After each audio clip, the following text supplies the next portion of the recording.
Sejam bem-vindos a mais um episódio do PodMed. Eu sou o Samuel, diretor de eventos do Centro Acadêmico. Eu sou o Leonardo, diretor de comunicação. Esse é um projeto do Centro Acadêmico, feito para você, estudante do Centro Universitário de Adamantina. E aqui nós falamos sobre saúde, sobre cuidado, sobre docência, com quem faz realmente a diferença na prática. E o convidado de hoje é muito especial, é o Dr. Guilherme Dias Bonadirman. O Dr. Guilherme é médico pela Universidade Estácio de Sá, com pós-graduação em Gestão e Liderança em Saúde pelo Hospital Israelita Albert Einstein, em Saúde Pública pelo Mackenzie e em Pneumologia pela FGMed.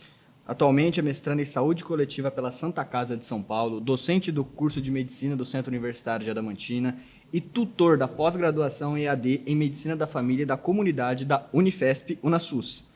Além disso, o Dr. Guilherme atua também na docência e na formação de novos profissionais, unindo a prática da saúde pública ao ensino. Guilherme, é um prazer ter você aqui de novo com a gente. E nossa viés de conversa hoje, né, vai ser mais voltado para a saúde pública. E nossa pergunta inicial seria de como iniciou o interesse pela saúde pública, com essas primeiras vivências, né, que despertou isso, e também na docência, né, em que momento juntou as duas coisas. Legal. Bom, primeiro, obrigado pelo convite. Sempre vou topar vir conversar com vocês, ainda mais quando o tema é um tema que eu gosto.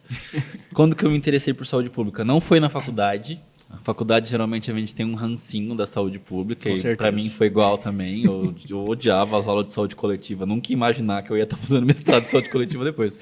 Mas foi Covid. Foi no Covid, porque aí eu percebi que era importante isso. Então, na verdade, meu primeiro interesse na saúde pública não foi nem por gostar, foi por uma necessidade. Eu percebi que não existia médico na saúde pública, não trabalhando na saúde pública sim, mas com interesse, especialista em saúde pública aqui na nossa região. E eu percebi as faltas que isso fazia. Então, durante o Covid ainda, em 2020, quando eu estava na Covid aqui em Adamantina ainda, eu comecei o de gestão, porque eu percebi que eu sabia clínica, ainda mais que eu atendia só uma doença o dia inteiro, né, que era o Covid. Então, nas primeiras semanas eu estava desesperado, segundo mês eu já estava entendendo o que eu estava fazendo ali. Mas eu percebi que não era só isso, eu precisava saber fazer gestão, eu precisava saber cuidar da equipe. A equipe do Covid era uma equipe que ficava muito separada do resto das unidades, fora da secretaria, então a gente tinha pouco contato com a gestão, digamos assim, diferente de uma unidade de saúde que tem programação da secretaria e tal. A gente fazia a nossa programação e a gente passava para a secretaria. E aí eu com 26 anos, eu fiquei, não, peraí, eu vou ter que fazer... Fazia 6 meses que eu estava formado, só tinha feito UPA antes disso. Eu falei, não, eu tenho que fazer gestão aqui também. Eu lembro que os enfermeiros todos eram muito mais velhos que eu. Uma tinha 26 anos de carreira, enquanto eu tinha 26 anos de formado. E aí, quando eu me coloquei naquela situação de liderança, eu percebi que eu precisava saber um pouco mais. Então, a primeira coisa que eu fui fazer foi fazer a gestão. Quando eu fiz a gestão, eu comecei a aplicar na prática, e isso fazia uma diferença muito grande. O pessoal falava isso também lá dentro, porque eu fazia muito dinâmica com eles ali, porque era uma situação muito pesada. E os ânimos estavam sempre à flor da pele. Então era um negócio assim que tal pessoa não passou álcool gel para entrar na nossa sala. A equipe brigava por causa disso. Então eu tive que começar a fazer um pouquinho de RH mesmo, assim, sabe? Conseguir mediar conflito. Então a primeira parte de gestão foi assim. Depois eu fui para Lucélia. Em Lucélia, eu já estava sabendo fazer gestão, então eu já entrei fazendo isso. Só que aí eu percebi que em Lucélia eu precisava saber mais, eu precisava saber de legislação também. Nossa. Porque aqui em Adamantina tem recurso. Então, quando eu precisava de recurso, eu conseguia conversar com a secretaria, eles davam um jeito de arranjar e beleza. Lá em Lucélia, eu defendia de vereador, porque a secretaria não tinha. Então, eu precisava conversar com o vereador, precisava convencer o vereador, precisava não sei o quê. Consegui muita doação também. E aí foi quando eu fui fazer saúde pública. Porque aí eu fui de lei 8080, lei 8080. Então aí já foi um negócio que, tal lei fala que você tem que fazer tal coisa. Porque aí já a conversa já era diferente. Não era eu acho isso. Eu falei assim, não tem que ser feito tal coisa, você está fazendo errado se você estiver fazendo diferente. E aí eu percebi a diferença que isso foi fazendo enquanto eu fui trabalhando. Então, por muito tempo depois da Covid, até foi um segundo plano essa questão. Eu até falava que eu era um médico sanitarista voluntário só, porque eu fazia saúde pública como um voluntário. Porque saúde pública você ganha mal. Então eu estava trabalhando muito em hospital, em uma clínica particular, e aí eu pegava o dinheiro que eu ganhava nesses lugares para trabalhar de voluntário como saúde pública em escola. Faz 5 anos que eu vou nas escolas de Lucélia Adamantina falar sobre IST, sobre vacinação, para criança falar sobre cuidados ali do corpo, de higiene, do corpo humano, enfim. E eu percebi, minha mãe enfim falou isso, você está fazendo mais, você gosta mais da parte que você faz de graça do que você está fazendo trabalhando, né? E hoje eu trabalho realmente na saúde pública, que agora eu sou médico regulador aqui em Adamantina, e aí eu percebi que isso que eu estava fazendo não ficou só para mim, realmente, eu uso isso na prática. Só que é bem estranho, porque eu sou o único aqui na região que trabalha com saúde pública como médico. Tem médicos dentro da saúde pública, mas não que trabalham na saúde pública, digamos assim, com especialização em saúde pública, pesquisando saúde pública.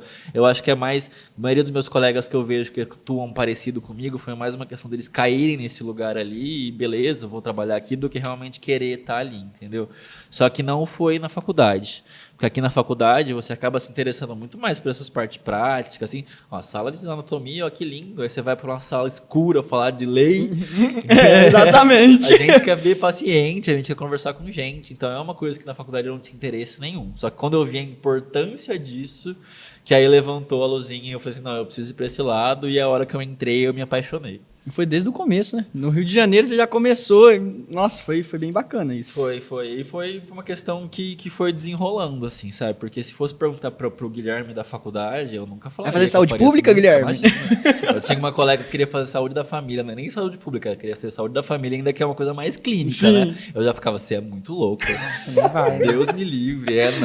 Não quero ficar nisso aí, não. Trabalhar no posto, ok, mas com legislação, com programa, que é isso? Hoje eu sei programa de cor, eu ponho pra vocês pra ler projeto, eu voltei pras 2 salas ler o projeto do Ministério da Saúde de tuberculose, da atenção primária. Seguir o protocolo. Protocolo, que aí não é só protocolo clínico, é com notificação, com epidemiologia, porque eu entendi a importância disso, cara. Eu na faculdade eu era bom de epidemiologia porque eu era bom de matemática. Só que eu achava assim, que inútil eu ser bom nessa matéria, eu querendo ser bom. medicina! Queria ser bom numa clínica médica, mas eu sou bom na epidemiologia. Depois do Covid eu vi, mano, como é importante isso daqui.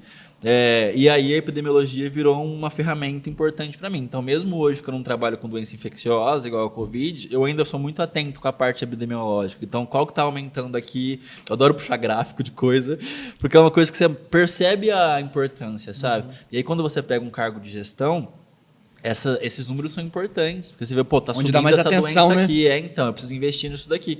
A gente está investindo nessa doença, tem casos dessa doença para a gente estar investindo? Então, por exemplo, agora, a gente está na secretaria conversando sobre a dengue, porque a gente ainda não está num caso assim de, nossa, quantos casos de dengue, mas a gente já está vendo esse número subir. E aí a gente não vai esperar qual a hora que o número está lá no alto para a gente fazer alguma coisa. Então já começou a fazer programações, inclusive vou usar alunos da FAI para fazer coisa,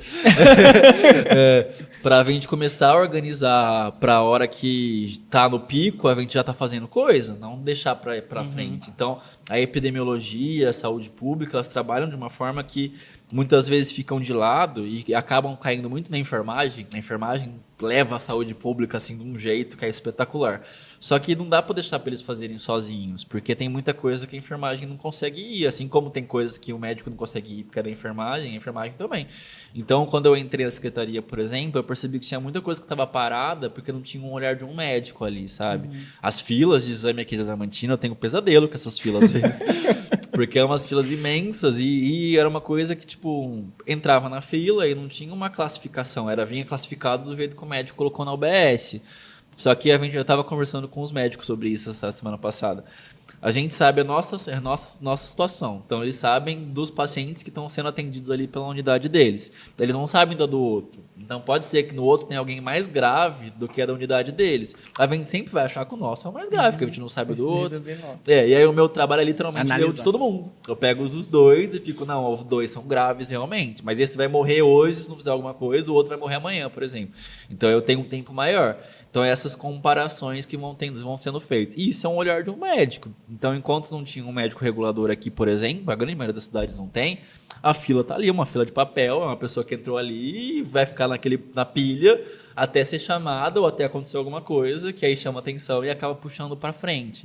Então, esse olhar para a saúde pública precisa estar na medicina também. Por isso que eu fico tentando enfiar em vocês algumas coisas assim também. É aula de, sei lá, de tuberculose, vamos falar de saúde pública. Aula de asma, vamos falar das medicações que tem na farmácia popular, que tem no posto de saúde, porque a gente tem que estar ligado com isso. A gente trabalhar na medicina sem estar pensando na saúde pública, vocês estão trabalhando errado. Então, desde cedo vocês já terem esse pensamento é importante, para não ser igual eu que só se apaixona depois no final. E ajuda muito, né? Quando você tá lá e Ajuda, precisa, cara. você já tem essa experiência, você já consegue ajudar tudo ali. Doutor, muita gente fala do SUS e de políticas públicas, mas eu acho que pouca pessoa entende o que são políticas públicas. Como você explicaria o que é política pública para o aluno da graduação e para o público? Tá, antes disso, Léo, acho que eu vou dar um passo para trás. Que a gente falou alguns termos aqui. A gente falou de SUS, Sim. a gente falou saúde pública, a gente falou saúde coletiva. Eu, como professor, vou jogar para vocês e eu sei a resposta de vocês. Vocês sabem a diferença dos três? Você pode nos explicar? Assim, a gente fala muito de saúde pública e saúde coletiva como se fossem termos iguais. Mesma coisa. Mas eles não são a mesma coisa. Saúde pública, a gente está falando da saúde que é feita pelo governo. Ok. Só que quando a gente fala saúde pública, é um termo genérico. Tem a saúde pública americana, tem a saúde pública brasileira, tem a saúde pública argentina, tem a saúde pública não sei o que, a inglesa e etc. Então, a gente não está falando de um modelo, a gente está falando de um termo genérico. Então, eu costumo falar assim, é como se saúde coletiva fosse amarelo e saúde pública fosse cores. Então, é um gênero ali que a gente está no meio e saúde coletiva seria um tipo. A saúde coletiva é o modelo latino. Então, é o tipo de saúde que a gente fala do coletivo. Então, a gente não quer vacinar uma pessoa, a gente quer vacinar todo mundo. Porque aí a gente faz uma proteção coletiva. Então, a gente não quer pegar uma consulta, por exemplo, nos Estados Unidos, a saúde pública deles é o que a gente chama de medicina preventiva.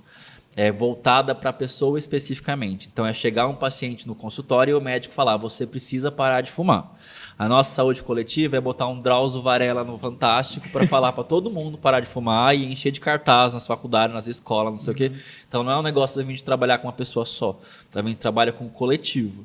Então, essa diferença é muito grande. Por quê? Porque é uma questão especificamente latina. É só na América Latina que existe saúde coletiva. Os lugares que começaram até depois é porque copiaram da gente. Porque foi aqui Argentina, Brasil, que foram criando esse sistema de saúde coletiva. E aí depois alguns lugares foram pegando algumas coisas. Então, por exemplo, o Canadá faz algumas coisas hoje de saúde coletiva também. Só que é nascido na América Latina, é nosso, a saúde coletiva. E aí o Sistema Único de Saúde, que é o SUS, é o sistema que a gente usa para fazer saúde coletiva. A minha orientadora do mestrado foi uma das delegadas da conferência de 88, então ela estava no dia que criou o SUS, eu fico muito orgulhoso de falar isso. Ela é uma das autoras do Tratado de Saúde Coletiva, então... Pouca coisa. Quando eu entrei no mestrado, sendo bem sincero, eu não tinha noção dessa diferença tão fácil. Por isso que eu perguntei para vocês, porque desde que eu tinha me formado, eu entendia muito saúde pública e saúde coletiva como termos genéricos. Então, assim, saúde coletiva é saúde pública, mas nem toda saúde pública seria saúde coletiva, digamos assim, sabe? E aí, o que seria políticas públicas? Políticas públicas é basicamente a organização desse sistema. Então, é a gente pegar, por exemplo, a gente falou aí da epidemiologia, é a gente pegar que necessita de alguma coisa e a gente fazer um planejamento em cima disso, e investir dinheiro, fazer um programa, enfim, fazer algum planejamento ali pensando em alguma coisa específica. Então, por exemplo, hoje em dia dentro do SUS a gente tem política pública para quase todo tipo de pessoa. A gente tem política pública de saúde do trabalhador, de saúde do idoso, saúde da mulher, saúde da criança, saúde da LGBT, QIAPN+, saúde da pessoa que vive com algum tipo de infecção sexualmente transmissível. Aqui eu mandei para vocês o protocolo que falava sobre as políticas públicas para tuberculose. Então, a gente, basicamente, é os planejamentos que vão acontecendo ali dentro da saúde. E quando a gente fala de Sistema Único de Saúde, é um sistema único que tem 3 governos mandando nele, né? Então, dá para ter saúde pública, dá para ter política pública municipal, dá para ter política pública estadual, dá para ter política pública federal. Então, qualquer um desses órgãos aí conseguem fazer políticas públicas e organizar e planejar ali para para fazer uma coisa adaptada, né? Porque São Paulo, o estado de São Paulo não precisa das mesmas coisas que o estado do Pará, por exemplo. Com e aí certeza. dentro do estado de São Paulo, a cidade de São Paulo e a Adamantina não precisam das mesmas coisas. Então a gente ter essas reorganizações, está pensando em federal, estadual, depois municipal, é importante para a gente ter essas adaptações e ser uma coisa mais personalizada, né? Mas aí a gente volta para a questão que eu falei no começo. É muito difícil o pessoal saber sobre saúde pública. Então a pergunta que a gente tem que ficar na cabeça, quem está fazendo política pública sabe o que está fazendo? Né? Porque a gente, quando vocês começarem a trabalhar, vocês vão perceber muito isso. E não é uma questão nem pensando no sonho Adamantina. Eu vivi isso no Rio, em Lucélia, em Núbia, que eu trabalhei uma época também. Muitas vezes a gente percebe que o pessoal até pode ter uma boa vontade, mas às vezes não entende ali. Porque é chato, é muita coisa para estudar realmente. Legislação, você tem que saber legislação. A gente não é advogado. Exatamente. É difícil essas questões mesmo. E ler uma vez não pega, você tem que ler mais uma vez e tem que saber interpretar. Então é realmente difícil. E aí muitas vezes eu percebia que tinha algumas políticas públicas que até trabalhava de vez ajudar, porque a pessoa que fez essa política talvez não soubesse qual era a realidade ali que a gente estava trabalhando mesmo. Então por isso que eu achei que era importante ter essa conversa, assim, sabe? Então hoje eu tô mais tranquilo em relação a isso, mas na época de Covid eu ficava conversando com um deputado, não, com um vereador, com um prefeito, e aí eu conversava com a oposição de um, com a oposição do outro, e aí brigava. Fui na Câmara uma vez falar com eles também, marcamos reunião, principalmente na época que eles queriam fazer porque eu ia obrigar a prescrever hidroxicloroquina para todo mundo. Não, teve duas, tanto Lucélia quanto Adamantina aconteceu isso. E aí eu parei e falei, não, vou explicar para vocês por que eu não vou fazer isso. Aí eu expliquei, sentei e tal, não sei o que, e as duas... Para vereador? Para vereador. Tanto em Lucélia quanto em Adamantina, quando eu expliquei, eles ficavam, entendi. Ninguém parou para falar isso pra gente. Só falavam sim ou não. Ninguém nunca falou assim, vou conversar com vocês. Eu tenho maneira de falar assim, senta que eu vou te explicar. E aí eu explico bonitinho e tal, não sei o que, é isso aqui é não sei o que. Eu lembro que em Lucélia, quando a gente foi ter essa conversa, eu ainda falei assim, você sabe que eu não tenho dipirona, né? Beleza, o dia que eu tiver dipirona, o dia que eu tiver prednisona, dexametasona, azitromicina, ibuprofeno, xarope, aqui você me compra hidroxicloroquina. Porque aí quem quiser usar, a gente vê ali, beleza, a pessoa vai assinar o termo de consentimento, que é ela que está assumindo esse risco ali, vou orientar dos riscos que não tem benefício nenhum, mas se a pessoa quer fazer mal para ela, aí já é com ela. Mas eu não tenho básico. Você vai gastar com um negócio que não tem indicação e eu não tenho básico. Eu lembro que nesse dia tinha um empresário no meio, o empresário falou assim, quanto você quer? Aí eu falei, eu quero tanto. Aí ele fez um cheque assim, me deu. Eu falei assim, compra, doação.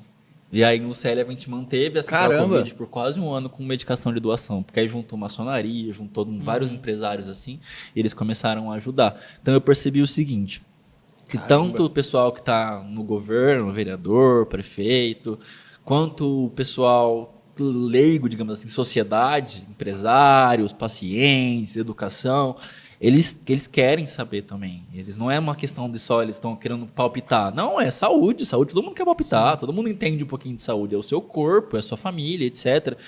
Mas a pessoa pode não entender. Vai ter vários que não querem entender também, mas a maioria quer entender. E a hora que você conversa com eles, você entende de onde está vindo aquele pensamento da pessoa. Muitas vezes você consegue desconstruir. E a pessoa fala, entendi. Ah, não, vamos fazer isso então. Então, por exemplo, quando a gente começou a abrir escola lá em Lucélia, eu sou filho de uma professora, né? Então eu tinha muito interesse na questão da educação. Eu conversei com a prefeita e eu falei assim, não vamos sair abrindo só, eu vou em escola por escola, vamos olhar como que tá. Então aí fechava um tempinho da central para eu não precisar atender, e aí eu passei em todas as escolas municipais e fiquei, essa aqui não tá o distanciamento, tem que ter um álcool ali. Parei com o pessoal da faxina e falei assim, vocês sabem usar os produtos aqui? Como que você está fazendo? Eu jogo um pouco desse. Falei assim, então você sabe que tem medida? Que quando você coloca mais ou a menos já não está matando nada? Não, ninguém nunca parou para falar isso para mim. Eu falo, eu limpo igual eu limpo em casa, eu só saio jogando coisa assim. Então, você se sente mal? Depois sinto, cheira forte. É porque você está usando a mais, isso está fazendo mal para você. Então eu percebi que o pessoal tinha interesse em saber, é que ninguém parava para explicar. E isso fez bastante barulho lá em Lucélia, que aí falou assim, não, você foi nas escolas, agora você vai na prefeitura também. Agora vamos não sei o quê. Agora vamos fazer uma coisa com os mercados, vamos no almoxarifado. Vamos... E aí, então, a prefeita de Lucélia é mestre em saúde. Ela é uma fonoaudióloga mestre em saúde. Então, ela percebe a importância dessas questões também. Então, a hora que eu cheguei para ela, eu falei assim, vamos fazer saúde pública de verdade? Ela falou, é isso que eu queria ouvir. Então, não era uma questão só de eu ficar sentado ali atendendo gente. Óbvio que precisa atender gente, mas fazia muito mais sentido eu trabalhar para diminuir caso do que eu ficar só enxugando gelo. Eu ficar ali só fazendo coisa. Então a gente fazia testagem em massa. Eu lembro que nessa época começou a ter comparações entre as ações Adamantina e Lucélia, e foi uma das primeiras vezes que Lucélia estava na frente. Porque a gente estava fazendo saúde pública mesmo. Só que para você conseguir fazer isso, você tem que ter uma abertura muito grande. Porque se a pessoa não entende isso, você chega, minha contratação aqui em Adamantina agora. Quando falaram de contratar um médico que não ia atender ninguém, que ia ficar só mexendo no papel, que é só fazer coisa de gestão, falou assim, vocês vão pagar um salário de um médico para não atender ninguém. Aí ainda a secretária falou assim, Gui, você é o único médico aqui dos contratados que a gente não pega a meta de paciente. Você é o único que está com contratação diferente. Até quando foi fazer, ficou assim, como que vai ser feito isso? Porque os outros a gente pede a lista de quantos pacientes está dando por dia. Você não atende ninguém. Qual parâmetro vai ser? O meu é por horário só. Porque o meu atendimento é burocrático. É pegar... Eu tô com 1.000 e poucos pacientes ali de ultrassom só de abdômen, para eu colocar na ordem.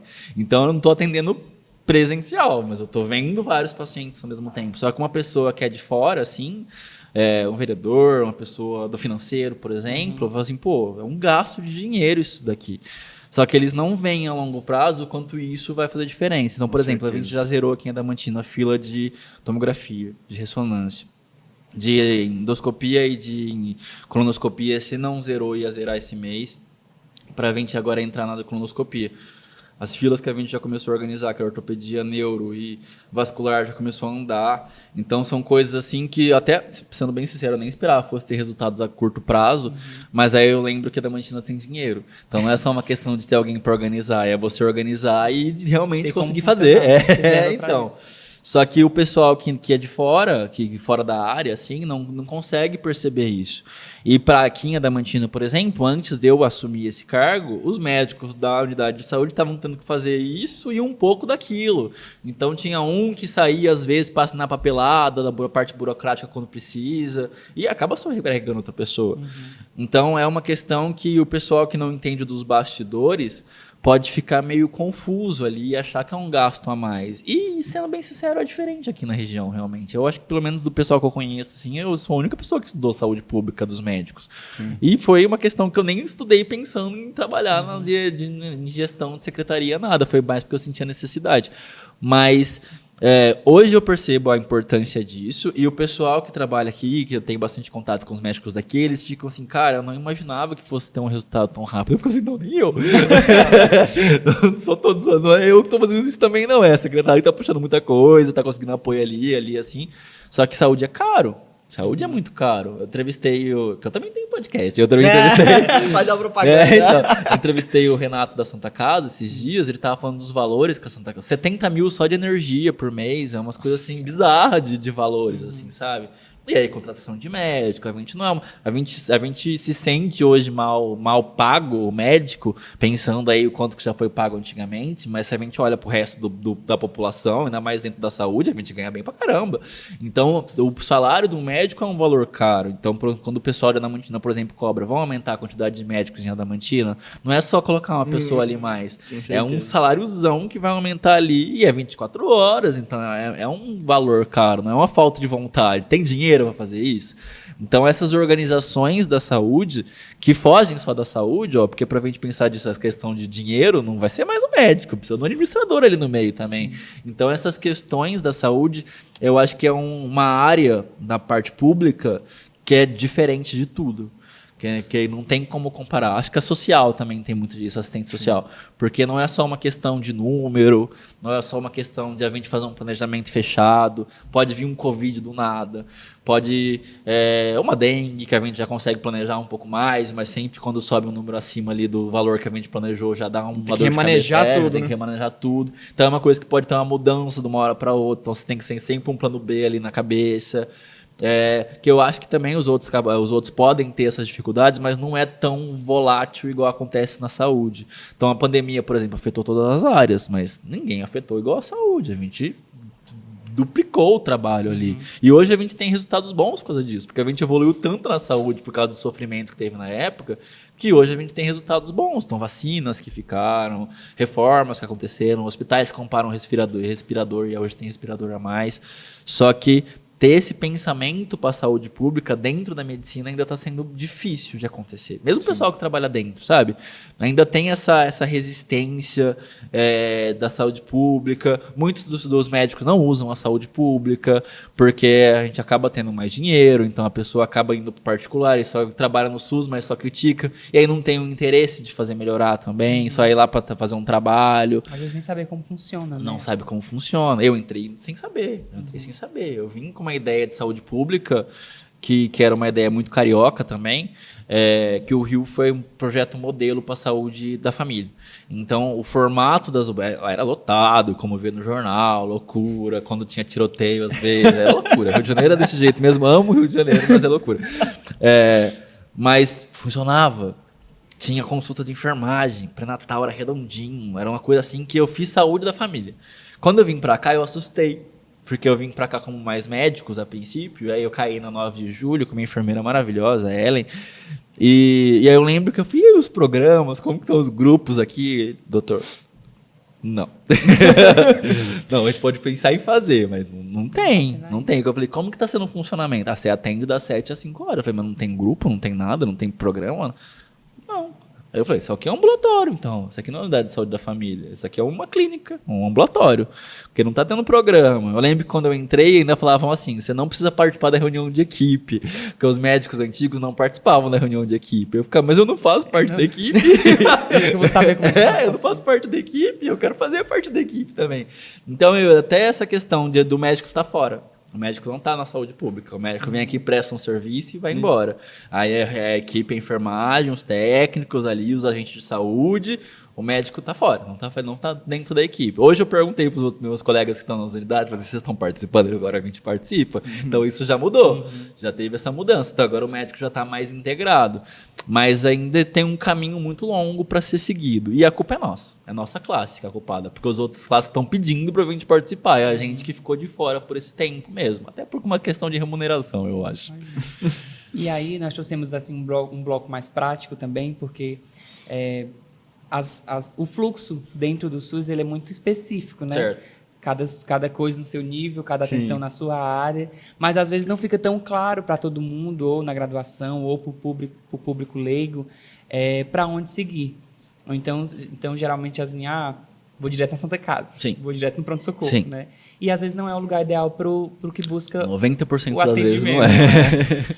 E aí a gente trouxe alguns casos para exemplificar, tanto para quem está nos ouvindo, né, e você dizer para onde nós vamos encaminhar melhor todos esses casos. Vocês vão me testar agora. Isso, professor. Não é um carro, mas não é um carro. Vamos ver sua pontuação. Beleza. Ó, primeiro caso. Dona Maria, 52 anos, sente dores de cabeça frequentes e tem a pressão alta descontrolada, mas nunca fez acompanhamento regular. Para onde seria esse caso? Para uma UBS ou para uma atenção especializada? Unidade básica de saúde. A pessoa precisa fazer acompanhamento, ver as medicações dela. Essa dor de cabeça dela não é uma coisa agora, né? É uma coisa que já está tendo. Sim. Então não é uma coisa que ela vai morrer por causa dessa dor de cabeça. Então é unidade de saúde. Essa é claro. Tá fácil. Agora um exemplo pediátrico. Tá. João, de 8 anos, com crise de falta de ar e diagnóstico de asma leve persistente. Tá. UBS ou especialista? Ele tá com crise agora. Sim. Então é pronto-socorro. Ele precisa de um atendimento já para agora, para ser estabilizado. Fez ali a nebulização, fez medicação, saiu. Saiu, aí eu dei aula para ele tá sabendo a medicação. Orgulho do professor. Saiu ali já redondinho, sem crise. Vai para o OBS para fazer agora o segmento, para não ter novas crises, né? Mas tá ali em crise, tá com chance de ficar grave, pronto-socorro, precisa de uma emergência. E o caso 3, Dona Célia, 67 anos, diabética com ferida no pé há mais de 2 semanas. Tá.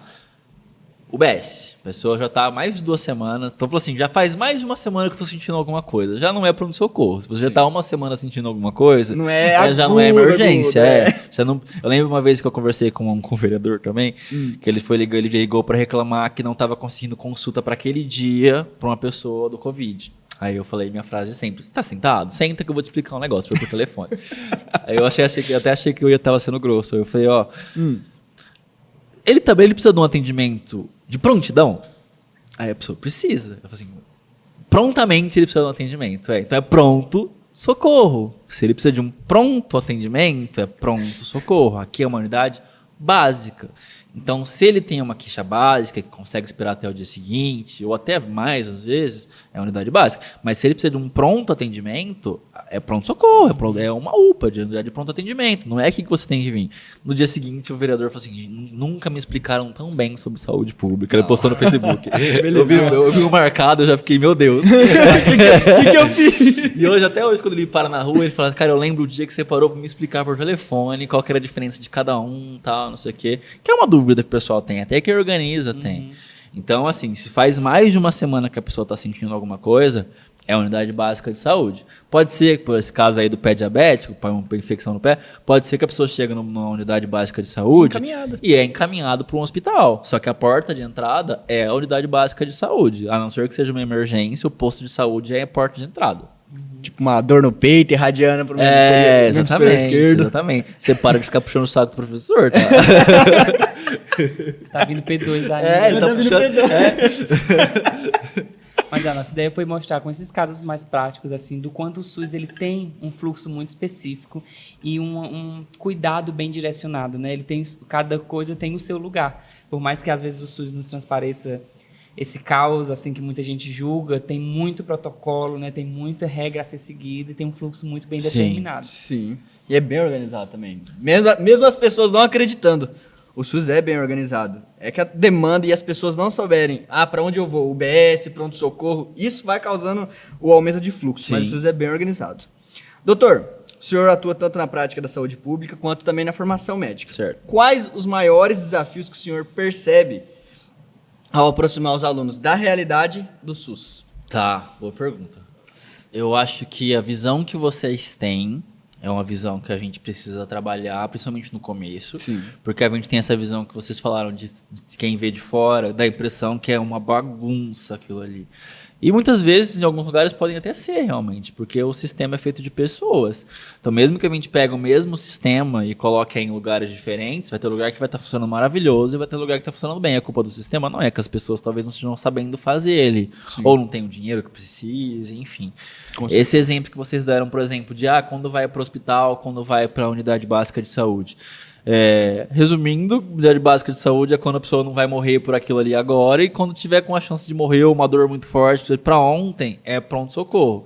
Aí a questão é, a pessoa vai ter vaga na unidade básica de saúde? Então, por exemplo, a pessoa que tem um pé diabético, ela esperou 2 semanas, beleza, não é uma coisa que ela precisa de atendimento hoje, mas não tem como ela esperar mais 2 semanas. Sim. Então, a gente consegue isso. Então, a gente percebe que em muitos lugares o pronto-socorro está lotado, na verdade, porque as unidades básicas de saúde que existem não estão conseguindo comportar a quantidade de pacientes que estão atendendo. Aí vai o que você falou, a demanda é muito grande. Eu li uma frase quando eu fazia o meu mestrado, que eu adorei, eu repito isso sempre, que é o Sistema Único de Saúde é o maior sistema, é o maior convênio, digamos assim, do mundo, convênio de saúde do mundo, e ele sofre por ter muita gente.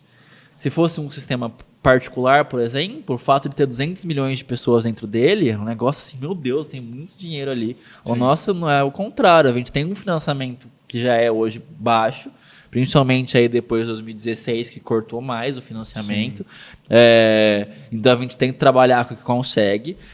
E a demanda não diminuiu, a demanda só aumentou, na verdade. Então é 200 milhões que a cada vez vai ficando mais gente ali. E se a gente não aumentar esse financiamento proporcionalmente, a gente não vai ter dinheiro para tratar todo esse pessoal realmente. Então é o maior sistema do mundo que sofre por ter muita gente. É o pior problema do SUS, é a fila. É muita gente para ter. Porque coisa tem. No Brasil só dá para fazer transplante dentro do SUS. Sim. Então, o Faustão fez transplante dentro do Einstein. Fez. Mas foi o SUS que levou o coração dele. Porque é só o SUS que faz transplante no Brasil. Então, muitas pessoas não veem essas questões que o particular faz parte do SUS também. que tem a Agência Nacional de Saúde, que é dentro do SUS, que mexe com as clínicas particulares, com os convênios, etc. Então, eles também estão dentro do SUS. É uma rede muito grande, que até a gente que estuda, na verdade, às vezes fica confuso, porque é muita coisa acontecendo. A pessoa que não estuda, fez um concurso público, entrou lá, não tinha nada de saúde ali antes, começou a trabalhar num cargo de gestão, é esperado que ela saiba fazer? Não é esperado. Então vai estar caótico mesmo. Mas a culpa não é do sistema. A hora que você lê o sistema no papel, é lindo. É lindo. É lindo. É lindo. Aí você fica assim, por que não está acontecendo isso aqui? Aí você percebe, não, tal pessoa que era para fazer isso não sabe. Tal pessoa que era para fazer isso não tem dinheiro para fazer isso. Então, o sistema, na verdade, que ele é um jovem, tem 33 anos, ele tem 2 anos mais velho que eu, mas ele não está ainda formado totalmente, e o pessoal que atua nele não sabe ainda como funciona. Sobrecarregado. Sobrecarrega. O SUS, o Brasil praticamente é um continente em termos de população. E o SUS tem que pegar toda a população. E o SUS é para todo mundo. O SUS é para todo mundo, não só para brasileiro. Não só para brasileiro. É Chegar universal. um boliviano, um argentino, qualquer um vai ser atendido pelo SUS. Cara, lá no Rio eu atendi uma vez, eu tava no internato ainda. A gente fazia plantão de madrugada uma vez por semana. E aí eu tava na madrugada lá no Rio. E aí chegou 3 ingleses, 3 britânicos. Um deles tinha levado... Rio de Janeiro, tá? Um deles tinha levado uma garrafada na cabeça aí no bar. Nem lembro as situações. Oh my God! E aí eu sabia falar inglês, aí a residente falou, pega isso aí, ó, a gente já fez tudo, não é só fazer uma sutura e liberar ele, você é o que fala inglês, leva algum amigo seu se você quiser, mas quem vai fazer a comunicação vai ser você, beleza. Aí eu fiz a sutura dele e tal, eles ficaram conversando ali comigo nesse meio tempo, porque eles ficaram surpresos da gente falar inglês também, porque eles ficavam, nossa, vocês sabem falar inglês? Ainda a doutora que tava comigo, que era cirurgiã, e ela ficava, eu sou cirurgiã, eu sei falar inglês, sei falar espanhol, eu tô aprendendo alemão, porque ela ficou assim, achando que eu não sabia inglês, né? Só porque tá no hospital público. E aí depois eu fui puxar também e ele ficava, mas como você sabe falar inglês? Eu falei, faço inglês desde a 5ª série. Aqui no Brasil a gente faz inglês, como já tá nas escolas, tá? Obviamente, pra você saber falar certinho, você tem que saber fazer um curso fora, mas um básico de um verbo to be, a gente sabe. E aí eu conversando e tal, a gente fez a sutura, quando acabou ele falou, quanto que é? Aí eu falei, nada. Aí ele falou, não, mas vocês fizeram raio-x, você fez sutura, medicou pra dor. Eu fiquei, eu fiz tudo isso mesmo. É exatamente isso. De graça. Aí ele ficou tipo, não, eu quero pagar. Eu falei, nem pode pagar. Se eu aceitar é até crime, porque não pode pagar nada no SUS. E aí eles saíram surpresos de lá. Ok, ainda fiquei assim, eles saíram surpresos lá por uma questão de preconceito, porque o SUS é baseado no sistema inglês, então lá também é de graça. Só que eles não imaginaram que eles vinham vir pra cá e fosse ser de graça também, entendeu? Então eu lembro muito disso, ficou muito bem marcado pra mim. Só que o SUS é universal. Lá no São Paulo, a Santa Casa de São Paulo, é perto dessas ruas aí de confecções clandestinas, tal, não sei o quê. E aí até minha professora estava falando que qual que é o primeiro documento que um imigrante legal tem no Brasil? O cartão do SUS. Porque ele pode não estar legal aqui, mas ele vai ter atendimento. Então ele pode não ter CPF, pode não ter nada ali, nenhum documento legal brasileiro, mas ele vai ter o cartão do SUS. E aí a gente vai tentar trabalhar para integrar esse cara e conseguir fazer ali, mas a gente vai atender ele do mesmo jeito, ele estando aqui legalmente ou não. Ou não. Então é universal. Você pisou no Brasil, o SUS vai atender você. Você pode ser a pessoa mais rica ou a pessoa mais pobre, do país mais odiado ou do país mais amado. Se você pisou no Brasil, você é um brasileiro também. Então é diferente dos outros lugares. Mas é universal. Então chegou aqui no Brasil, o SUS é para você também. Perfeito. Ao mesmo tempo, quais experiências marcam você dentro da atenção primária, né, assim, a saúde, e também como docente nessa área, né, de enxergar esse espaço com os alunos? Tá. Primeiro com os alunos. O que me marca? População não entender a importância de vocês ali. Eu sei que tem alguns de vocês que são meio chatos também, tem essa, né? Tem essa. Mas não dá para generalizar. Então eu fico bem chateado e decepcionado, na verdade, quando eu vejo um pessoal fazendo postagem na internet, por exemplo, eu cheguei na unidade, eu cheguei na Santa Casa e tinha aluno enquanto eu atendia. E aí quando você vai para uma Marília, você fala, nossa, eu fui no Hospital da Famema, os alunos me atenderam tão bem. Bem, exatamente. Então é uma questão que é muito também de santo de casa não faz milagre, né? Vai falar mal da faculdade daqui. Só que eles não perceberam ainda a importância de vocês estarem lá dentro. Às vezes nem os serviços de saúde entenderam muito isso ainda. ainda. Eu vejo hoje que a Santa Casa entendeu muito isso. Nossa, sim. Então eles trabalham a integração com vocês com uma força tão... Eu trabalho na Santa Casa por causa de vocês, que eu nunca quis trabalhar na Santa Casa. Me chamaram, na verdade, por causa de integrar mais. Assim, você é um dos que mais está na FAI. Faz muito sentido você estar aqui também. Então, depois eu comecei a gostar, mas a hora que eu entrei foi pensando especificamente para aliar junto com vocês ali. Mas tem muitos lugares que não perceberam ainda. Então, tipo, vai voltar aluno, vai atrapalhar. Não percebem que vai ter uma quantidade de pacientes a mais que a gente vai conseguir puxar. Vocês têm tempo de fazer coisa que a gente não consegue. Então, por exemplo, eu numa consulta sozinho, numa unidade básica de saúde, num dia normal, digamos assim, que é um dia cheio, é uma consulta de 15, 20 minutos. Então, eu não consigo fazer tudo que eu teria que fazer. Eu faço o que é o mais importante ali, mas eu sei que eu falei pro pessoal, eu preciso que você coma bem, mas eu não expliquei para ela o que é comer bem. Eu não tenho tempo para isso, porque tem outra pessoa já atrasada para entrar. Então, quando eu comecei a trabalhar com as ligas, e eu levei o pessoal da clínica médica uma época para atender em Lucélia, com hipertensão e diabetes, eu levei mais porque eles estavam me enchendo o saco pra eu levar, né? Mas quando eu cheguei lá e a gente começou a fazer o trabalho, eu vi a diferença que isso estava fazendo ali. Porque a gente tinha 3 salas, e eu estava ajudando ali atendendo as 3. Enquanto eu demorava para chegar na terceira, vocês estavam fazendo alguma coisa. E aí, a hora que eu entrava na sala, o paciente estava assim, 4 horas da tarde, eu como uma bolacha, assim, assim, assim, assado. Às 18, eu como não sei o quê, assim, assim, assim. E aí já teve vezes que ela imprimiu... os valores nutricionais do que a pessoa estava comendo, explicou para ela, então, isso aqui que você está comendo você não pode, não é só questão de doce, o carboidrato. O que é carboidrato? Não sei. Então, explica para você que é bonitinho. Então, é uma questão que vocês acabam tendo uma visão maior. Vocês costumam fazer um exame físico mais completo. E nos últimos também não dava tempo de fazer tudo, né? Não tem condição, mesmo que eu quisesse. Eu lembro quando eu estava na UPA lá no Rio, quando você acaba de formar, sua consulta é maior.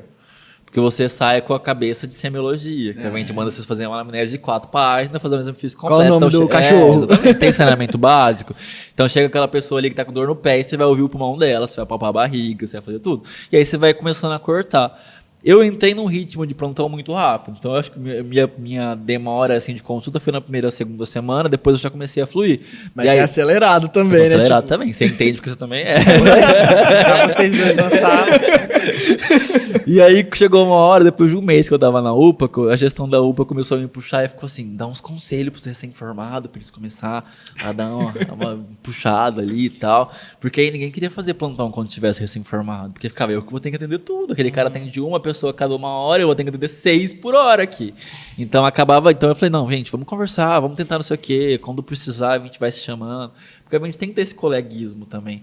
Só que é uma questão que eu notei bastante, essa dificuldade que o pessoal tem de aceitar os alunos dentro das unidades, tanto a população quanto até os profissionais de algum serviço. E aí, pensando agora como profissional, eu acho que essa questão que eu já falei, o quanto o pessoal que faz as leis, que organizam a nossa gestão, não sabem o que eles estão fazendo. Às vezes até sabem de dinheiro e tal, mas nunca pisou o pé numa unidade básica de saúde, não sabe o que a gente está fazendo. Aquele olhar prático, né? Aquele olhar prático que só quem está na saúde sabe como funciona a saúde. Então eu costumava alfinetar que eu só aceito, principalmente na época do Covid, os ministros da saúde aí, que só dava para aceitar um ministro, um secretário, se fosse alguém da saúde. Não precisava ser médico. Era dentista, enfermeiro, nutricionista, fisioterapeuta, psicólogo, enfim, saúde. Porque é diferente demais, não dá pra você... né? Não é uma administração qualquer, não é número, é gente, é pessoa, é mãe de alguém, é o filho de alguém. Então a gente não é uma doença só, a gente tem que ter esse olhar. E quem vem de outra área não consegue ter isso, é muito diferente. Não é nenhuma questão que a pessoa é ignorante ou é ruim, não, é diferente mesmo. A gente não sai com isso na cabeça, a gente pega agora que você tá lá dentro, que você percebe isso.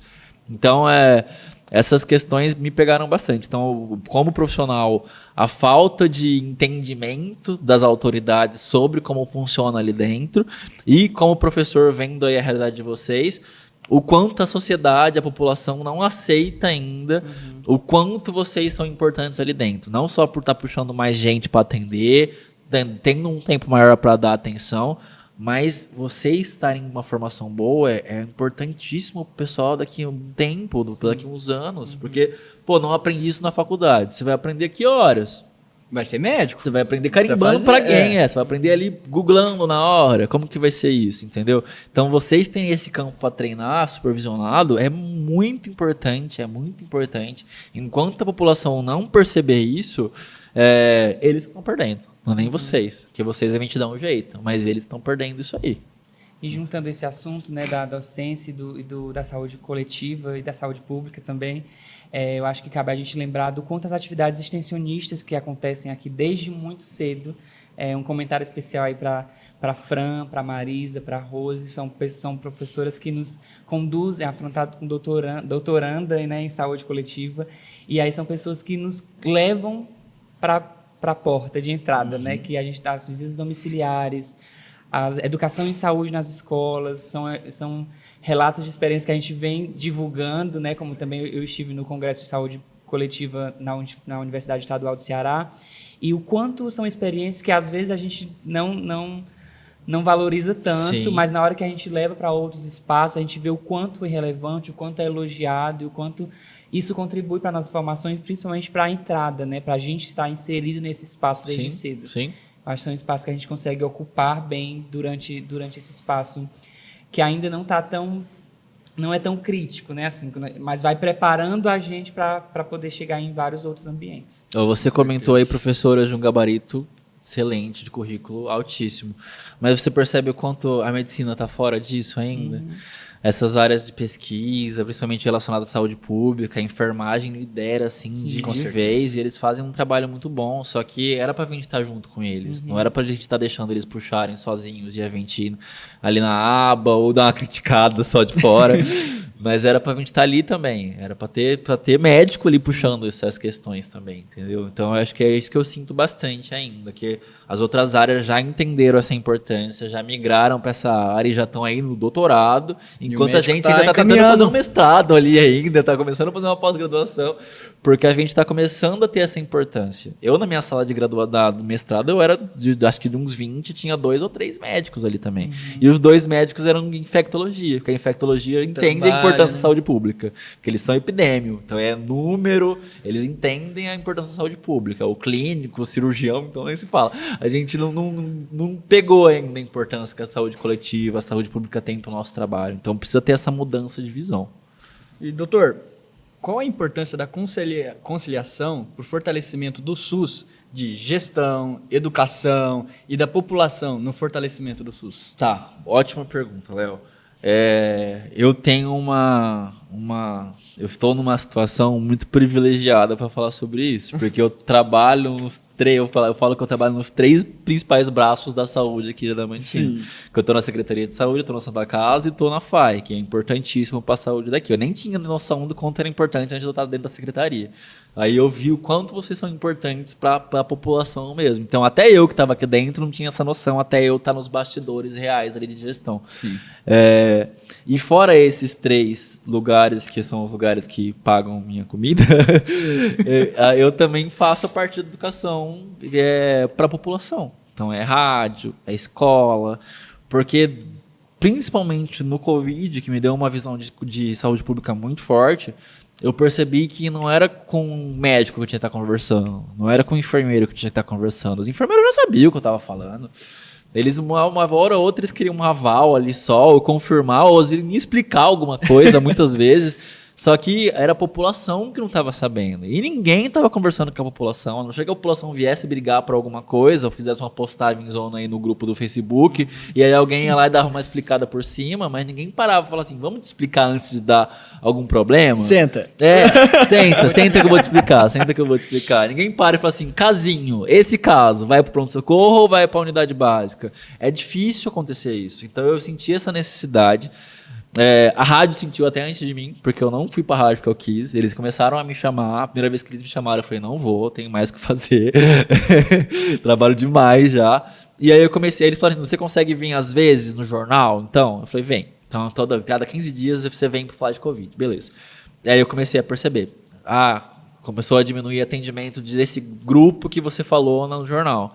Comecei a receber muita mensagem também em rede social, na época de vacina, de mãe falando assim, eu não ia vacinar. Eu vacinei porque você falou isso dentro da... Isso pra mim foi a melhor época, que eu ficava, nossa, tem gente que tá ouvindo mesmo. Realmente é resultado. E ainda, porque como eu faço por fazer, eu não sou de ficar olhando o número, não sou de ficar vendo se tem gente ouvindo, eu só tô lá falando. E aí começou a dar resultado, eu parava na rua e falava assim, eu tomei vacina por causa de você. Eu não ia vacinar meu filho. Esses das crianças é o que mais me pegava. Eu ficava, cara, a mãe pegou o bem mais precioso dela, que ela estava muito insegura de fazer, uma coisa que era segura, só que ela estava com medo porque tinha muita fake news ainda, que ainda tem.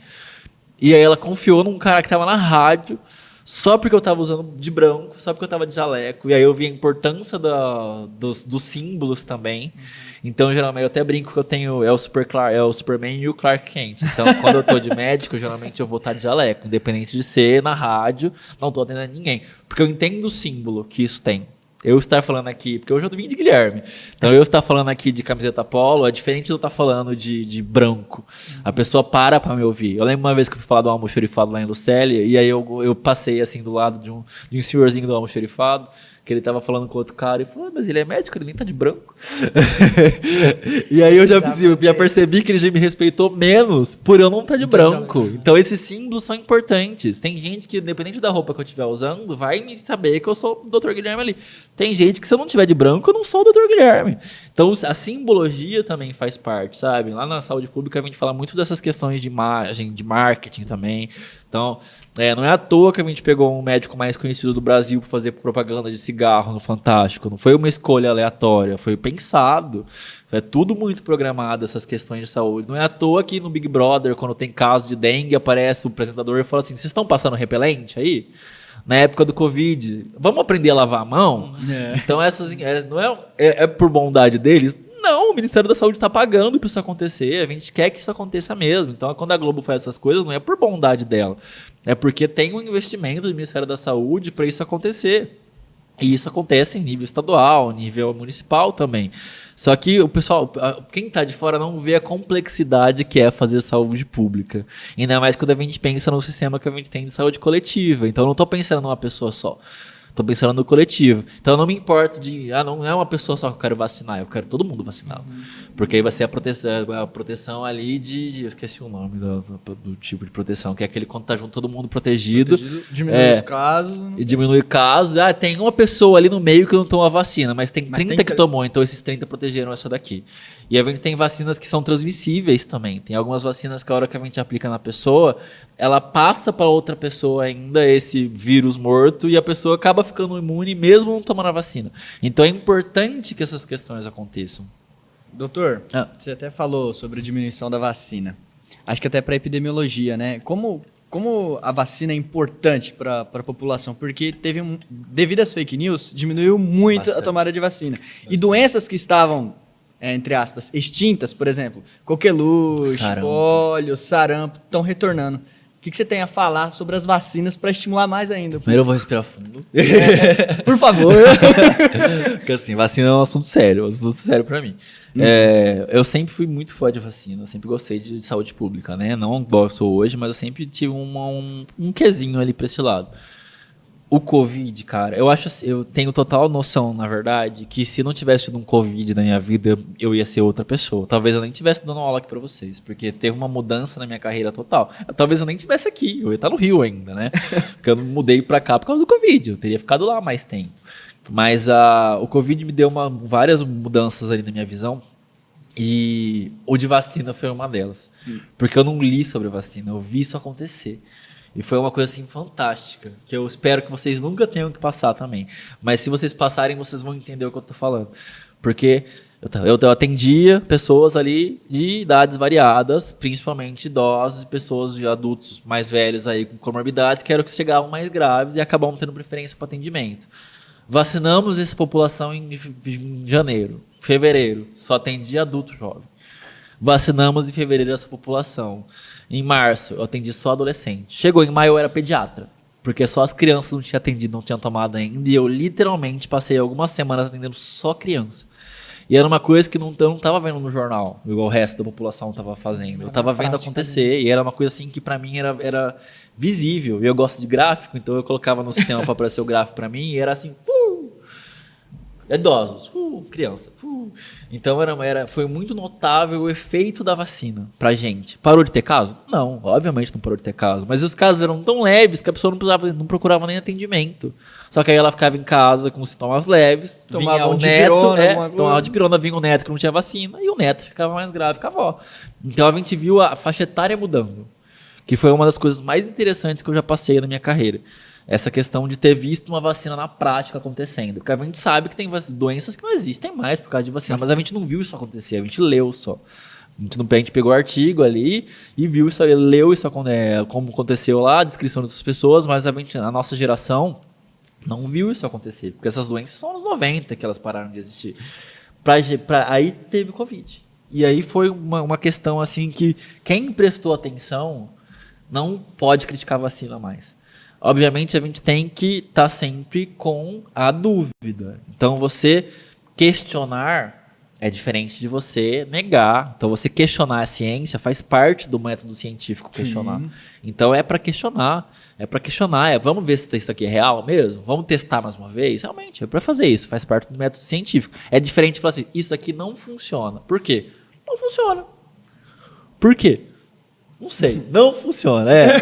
Fontes da minha cabeça. Mas é uma questão que quem viu isso acontecer era bizarro mesmo, bizarro. Porque eu lembro que eu falei assim, eu vou ter que aprender dose pediátrica agora, porque vai cair minha idade, vai cair mais minha idade. E eu literalmente não atendia criança nenhuma, basicamente, no primeiro ano de Covid. Eu só atendia idoso e adulto mais velho. E às vezes a criança ia junto com a mãe, eu acabava atendendo ela porque eu estava dentro da sala, mas nem era porque queria levar a criança. E aí a gente viu isso mudar, porque aí as variantes foram ficando mais fortes, os adultos estavam vacinados, as crianças começaram a sofrer. Então, quem estava lá dentro foi uma questão fantástica de ver. E aí minha paixão por vacina ficou muito maior. A Santa Casa de São Paulo tem um convênio com o Ministério da Saúde e eles são basicamente a principal pesquisador de saúde no estado de São Paulo. Então, cada estado tem o seu point ali. Uhum. E aí, quando eu entrei, a minha orientadora estava guiando junto aí com outros pesquisadores uma pesquisa sobre vacina. Do porquê que caiu. Quando caiu, por que caiu, quem que caiu.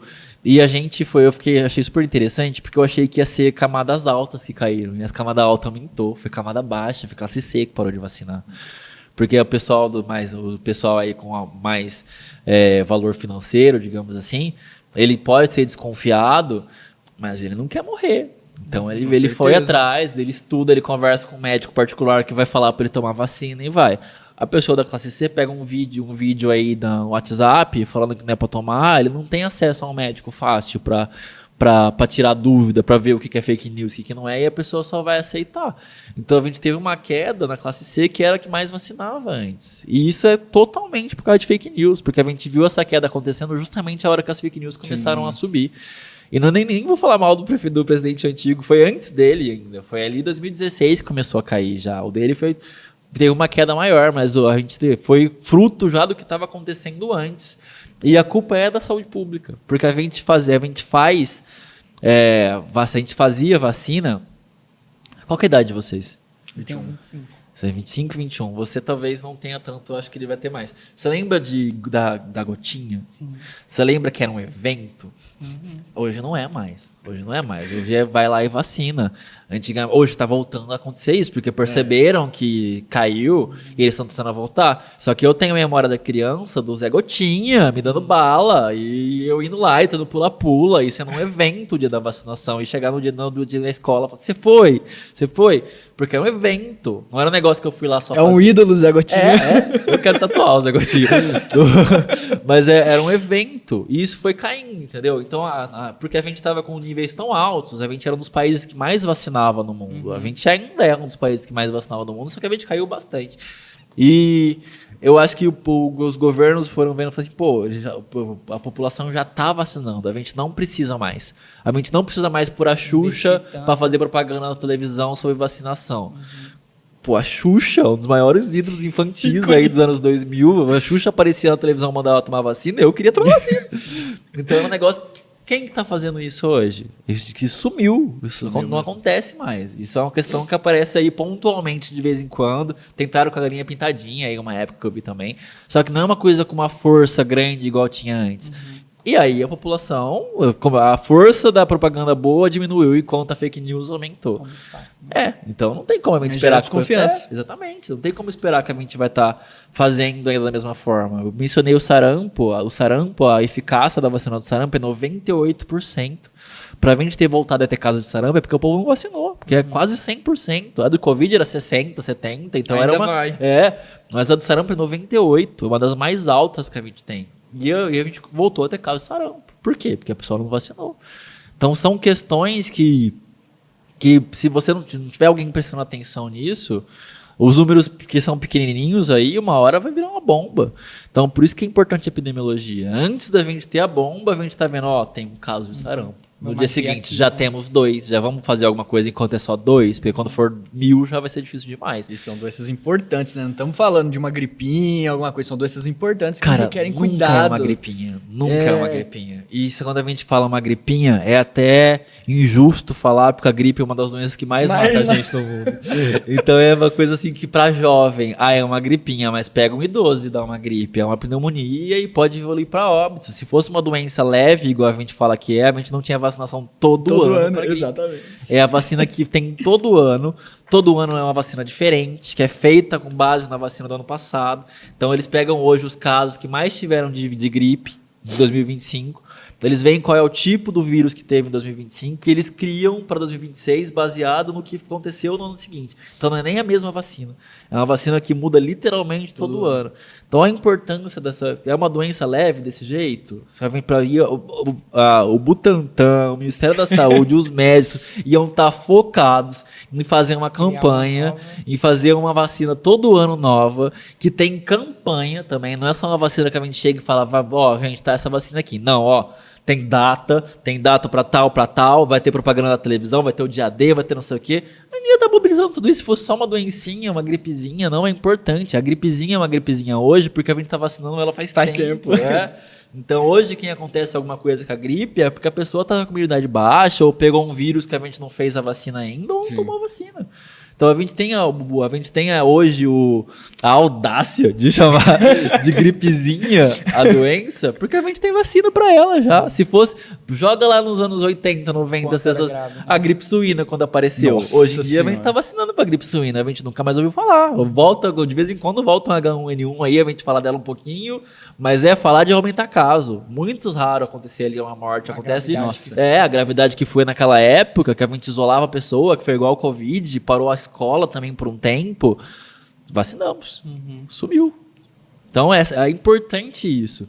Como a gente é uma geração que não pegou essas doenças sumindo, a gente esquece, né? E aí quem prestou atenção no Covid agora já tá mais esperto. Só que eu acho que acabou prestando atenção quem tava nos bastidores, igual eu tava. Quem tava vendo de fora, você falou assim, não, a doença sumiu. Não, a doença sumiu não, a gente trabalhou pra ela sumir, ela não foi embora. A gente que fez ela sumir. A gente que tava ali atendendo, a gente que tava ali Incansavelmente, né? Eu tenho cicatriz ainda no rosto de máscara, porque a máscara machucava bastante meu rosto. Então a gente leva marcas tanto internas quanto externas. E eu fico... É pessoal essas coisas mesmo. Vocês estão ligados? Vocês perceberam que dependendo do que vocês falam, eu fico até meio... Porque é pessoal, a gente tava lá, era uma questão assim pesadíssima para quem tava lá dentro. Então é até injusto com a gente que tava lá ouvir esse tipo de coisa, assim, sabe? Sim. E eu fico louco quando vem de colega, falando, nossa, não pode confiar nessa vacina. Assim, mas você estudou, você leu? Não, eu acho, a minha opinião é isso. Exatamente. Mas não é a sua opinião que conta. Se você quer falar a sua opinião, vai lá no programa de fofoca do Samuel e fala a sua opinião. Perfeito. Doutor, foi uma conversa riquíssima. Uma última pergunta. Que mensagem o senhor deixaria para cada médico, futuro médico, na defesa e valorização da saúde pública? Ótimo. Entende o que você está fazendo. Não só entra, não só pega um trabalho e vai lá, ocupa uma cadeira e fica carimbando coisa. Entende o que você está fazendo. Saúde pública não é igual uma clínica particular, que você vai chegar lá, um ambulatório, que você vai chegar lá, você vai atender a pessoa saiu do seu consultório, Tchau, acabou. Não, você tem que saber onde você está, Você tem que entender sua região. Você tem que mudar o seu trabalho. Então, por exemplo, se você tem mais idoso acamado no seu bairro, não faz sentido você ter vários horários no posto de saúde para você atender lá, se o pessoal até precisa de atendimento domiciliar. Se você tem muitas grávidas na sua região, não faz sentido você estar fazendo ação para a saúde do idoso, saúde do trabalhador. Você tem que entender o que está acontecendo ali, não pegar um negócio padronizado. O Ministério da Saúde falou para fazer isso aqui. Vamos fazer isso aqui. Você precisa. Aqui em Adamantina, por exemplo, antes de ter o Covid, tinha que investir em Covid já assim, tudo. Ainda tem que se organizar, obviamente, mas não é uma questão de você seguir o que os outros estão fazendo só, é personalizado. Quando eu trabalhei aqui em Adamantina e quando eu trabalhei em Lucélia, que são cidades que têm 10 quilômetros de distância uma da outra, é completamente diferente. A população de Lucélia precisa de outra coisa. A de Adamantina eu precisava receita e quando não tinha remédio no posto, eles compravam. De Lucélia não tinha essa condição muitas vezes. Então a gente tinha que pensar diferente. Então quando eu trabalhei em Adamantina, nunca passou pela nossa cabeça pedir doação de empresário. Em Lucélia eu vivi basicamente o tempo todo com doação de empresário. Era um negócio que eles mandavam de volta. Precisa mais? Acabou já? Precisa mais? Tinha uma preocupação. Eles mantiveram a farmácia. O Theo, que trabalha com você, que estuda aqui hoje, era farmacêutico da Central Covid. Ele falava, Gui, ó, tá acabando tal coisa. Aí eu jogava alguma maçonaria pra alguma coisa, ó, tá acabando. Ou eu postava no meu Instagram. Porque a minha rede social também ficou meio embaladinha naquela época. Então eu postava, tá acabando tal coisa. E aí alguém já mandava uma DM, alguma coisa. Oi, sumido. Assim, oi, sumido. Gui, ó, eu vi que você postou que acabou tal medicação. Vocês conseguem comprar? Assim, eu não vou conseguir comprar. E se eu conseguir comprar, vai ter licitação e vai ser aí um tempo. Então a gente vai fazer doação para você. Então era uma coisa que eu fui percebendo também o poder que a voz de um médico tem nessas horas. Mesmo sendo um médico aí de 26 anos, que veio do Rio depois de passar 10 anos no Rio de Janeiro, então o pessoal conhecia meu sobrenome, porque minha mãe é professora, tal, não sei o quê, mas ninguém me conhecia, conheciam a minha família, eles começaram a me conhecer aquele dia. Hoje eu sou o Dr. Covid até hoje. mas eu entendo isso, porque a marca que eu deixei nas pessoas é o que aconteceu comigo também, porque eu fui muito marcado por isso. Foi muito marcado. Tinha uma enfermeira que ficava assim, você vestiu a camisa de uma forma que a gente ficava assim, a gente ficava com vergonha de não vestir também. Porque você fazer algumas coisas, a hora que você passava do horário, eu também tive que ficar consciente sobre isso. A hora que você passava do horário, você fazia os outros passarem também. E aí eu fiquei pensando, não, beleza, às vezes eu preciso passar do horário mesmo, mas será que está sendo justo com os outros que estão passando do horário junto comigo? Porque eu ganho bem, eles não estão ganhando tão bem quanto eu, e eu não tenho família quando eu chegar em casa. Então se eu ficar aqui até 11 horas da noite, às vezes eu saio daí, levo o trabalho para casa e fico trabalhando até tarde ainda. Não tenho um filho para fazer alguma coisa quando chegar em casa, os outros vão ter. Então eu tive que começar a me policiar nessas questões também. Eu vou trabalhar mais, às vezes, vou trabalhar mais, mas eu tenho que estar tomando cuidado, para não estar fazendo os outros trabalharem a mais dessa forma também. E aí o meu recado para os médicos e para meus colegas e para vocês presta atenção nisso daí. Não só entra, não só carimba, não só fica focado na clínica médica. Eu sou professor de clínica médica, é importante pra caramba. Então não vou falar pra vocês não darem importância também. Mas obviamente você tem que saber tratar, você tem que saber medicar, tem que saber fazer examinar. Mas se você não souber a situação que você tá ali, você não vai estar fazendo o seu trabalho certo. Então você entender saúde pública, não precisa fazer uma pós-graduação igual eu fiz, não. É uma googlada, é assistir um vídeo no YouTube aí rapidinho sobre essas questões, dar uma folheada aí nos manuais do Ministério da Saúde que mastiga pra gente literalmente o que tem que fazer. A questão é você parar pra olhar ali. Então não é um lugar que é igual a uma clínica particular que você vai entrar lá, você vai atender. Você tem que saber a situação. Quem que é o UPA, quem que é o PS, quem que é o BS, quem que vai para atenção especializada, quem que vai para o AME, quem que vai para especialista, quem que vai para a FAI. A gente tem conversando com alguns médicos aqui, eles não sabiam nem o que ia para a FAI, o que a FAI tinha. Quando eu trabalhava aqui, eu não sabia, por exemplo, que o Bruno e o pessoal da farmácia tem a farmácia escola, que você pega medicação de graça, várias medicações. Sim. Quando eu fui para Lucélia, eu vinha buscar caixa de xarope. Porque eu falei, Bruno, acabou o xarope em Lucélia. Ele falou assim, eu tô com o xarope parado. Eu entrevistei ele na rádio, ele me contou que tinha a escola, a farmácia escola. Ele começou a mandar caixa de xarope para Lucélia. Nossa, então é uma questão que aí eu converso com o paciente da Adamantina fala, onde que tem gel de barbatimão? Eu falei, de graça lá na FAI. Ela, mentira, eu tô mandando manipular. Eu falei, tem de graça lá na FAI. Então o pessoal não sabe o que tem de funcionamento dentro e fora do sistema. Porque vocês estão fora do sistema, vocês trabalham pro sistema, mas vocês estão fora. Então, entender a situação local, não só de SUS, mas onde que eu tô, esse bairro que eu tô, essa cidade que eu tô, o que, que tem para oferecer, essa faculdade, o que, que tem para oferecer. Porque isso vai fazer uma diferença gigante para o seu trabalho e pode ter certeza que vai fazer uma diferença muito maior para o seu paciente. Professor, é Perfeito. sempre muito inspirador conversar com você. Não é o primeiro episódio que a gente grava. Eu tive a oportunidade, né, de dividir também o primeiro episódio dessa temporada de episódios que a gente fez. E também é uma hora de agradecer a todo mundo que acompanhou também até aqui. certeza. Mandar um muito obrigado, assim, muito especial a todos que fazem, né? Mencionar todos que fazem a saúde pública acontecer em todas as áreas, em todos os cursos, em contexto local, né? A Elizabeth, a Liliane e a Janaína são pessoas que a gente o pode, Cleiton. em nome deles, assim, agradecer também, que fazem esse sistema municipal funcionar. E todos os que fazem aí pelo Brasil afora, um abraço muito especial à minha amiga pessoal, Ana Patrícia, que é secretária de saúde do COSENS do Ceará, e já é alguém que me inspira desde muito cedo, e eu com certeza levarei isso comigo. Então, muito obrigada a vocês que acompanharam, ao professor que participou, e até a próxima. Até a próxima, gente.